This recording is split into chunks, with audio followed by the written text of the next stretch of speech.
Hello. अरे क्या हुई? गांजा प्रसाद और उसके साथियों के ऊपर दनादन अंडों से वार करे जा रहे थे और ये सारे अंडे मुन्नी मुर्गी और उसके साथियों के द्वारा फेंका जा रहा था। यहाँ पे क्या हो रहा है? आज मुर्गियों ने कसम खा लिया है कि बिट्टू पहलवान और उसके साथियों की पूरी हेकड़ी निकाल देनी है। अरे साला। आसमान को चीरते हुए मुन्नी मुर्गी ने अपने सारे अंडे बिट्टू पहलवान के ऊपर गिरा दिए।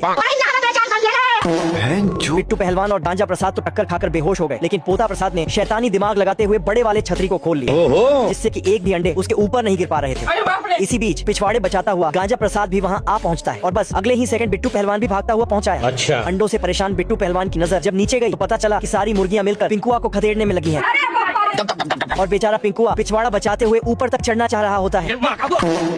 देखने पे पता चला कि मुर्गियां इसी तरफ भागती चली आ रही हैं। समय रहते पिंकुआ ने जाली के अंदर छलांग लगा दी और फिर झट से बिट्टू पहलवान द्वारा जाली को ऊपर खींच लिया गया। मेरा नाम है इबू हटेला। मक्खी को देख पिंकुआ के मुंह में पानी आ गया। अरे जिंदगी में चलना है तो वरना अच्छी तरह चल। समय रहते मक्खी वहाँ से भाग निकलती है और पिंकुआ का जीभ इधर जमीन पे ही चिपका पड़ा होता है। क्या हुई? एक मक्खी के चक्कर में पिंकुआ की हालत बेकार हो चुकी थी।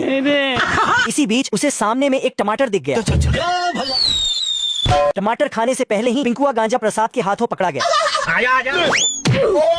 पिछवाड़े की पूरी ताकत लगाकर पिंकुआ बाहर निकलना चाह रहा होता है। गुड नाइट बाबू। इसी बीच पिंकुआ के सामने बोका प्रसाद आ पहुंचा। बोका प्रसाद का ध्यान बिट्टू पहलवान और उसके साथियों पे गया और देखने पे पता चला कि तीनों ताश पत्ती का गेम खेलने में लगे हैं और बस अगले ही राउंड में बिट्टू पहलवान की जीत हो गई। अरे इसी बीच गांजा प्रसाद के नाक में कहीं दूर से पात की बदबू आने लगी। अरे क्या हुई? अब अगले पार्ट में देखेंगे कि बिट्टू पहलवान और उसके साथी पात की बदबू से कैसे बच पाते हैं। गाना गाते हुए बोका प्रसाद बिट्टू पहलवान के इलाके में आग घुसता है।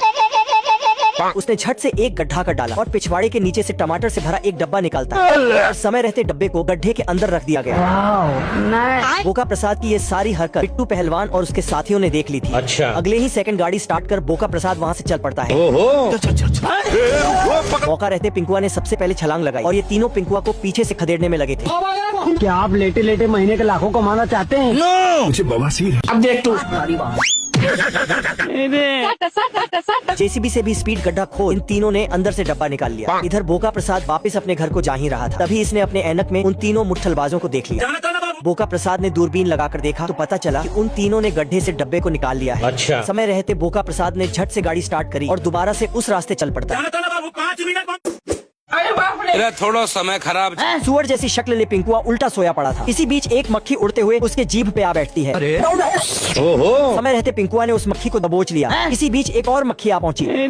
क्या हुई? पिंकुआ को चकमा देकर मक्खी वहाँ से भाग निकलती है। आईएएस की तैयारी छोड़ दो। एक नंबर के छिनारा। वो मक्खी इस बार गांजा प्रसाद के जूते पे आ बैठती है। अरे। गांजा प्रसाद ने झट से मक्खी को भगा दिया।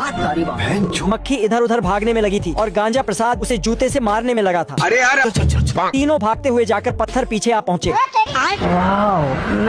देखने पे पता चला कि बोका प्रसाद अपने कार से नीचे आ उतरा है और समय रहते वो इलाके में आ पहुंचा। चोरे बहन को इधर उधर ताक झांक करने के बाद बोका प्रसाद अपना कार्यक्रम करना शुरू कर देता है। अब देख तू।